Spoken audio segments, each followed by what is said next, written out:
धुलकोट गांव के बाहर एक पुरानी टूटी फूटी हवेली खड़ी हुई थी जिसका नाम था राजमहल हवेली।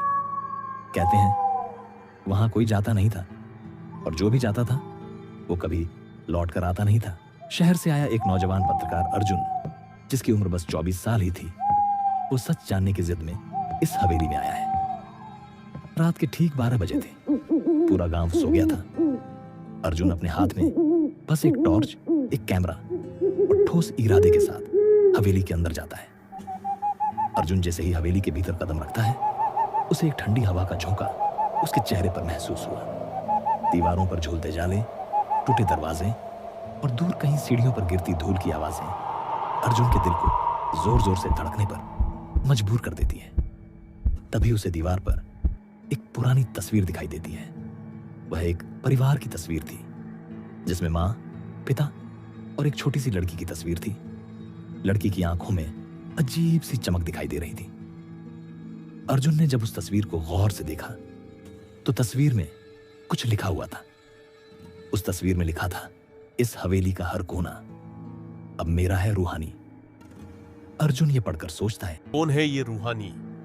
उसका इस हवेली से क्या संबंध है? अर्जुन तस्वीर को जेब में डालता है और अपना कैमरा ऑन करता है। तभी पीछे से किसी के कदमों की धीमी सी आहट सुनाई देती है। अर्जुन तेजी से मुड़कर देखता है, लेकिन वहां पर कोई भी नहीं था। तभी अर्जुन को एक धीमी फुसफुसाहट उसके कानों में सुनाई देती है। तुम यहाँ से वापस नहीं जा पाओगे अर्जुन। अर्जुन घबराकर चारों ओर देखता है, लेकिन उसे घने सन्नाटे के अलावा और कुछ नहीं दिखाई देता है। अर्जुन अपनी टॉर्च को ऑन कर चारों ओर ध्यान से देखता है, लेकिन फिर भी उसे कुछ नहीं दिखा।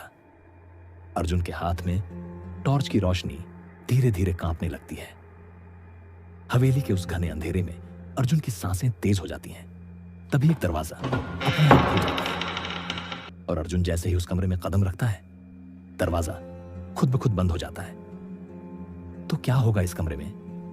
क्या अर्जुन बच पाएगा? यह हवेली किसकी है? रूहानी कौन थी? इन सभी सवालों के जवाब को जानने के लिए सुनते रहिए गुमनाम हवेली का रहस्य, सिर्फ एकोवर्स पर।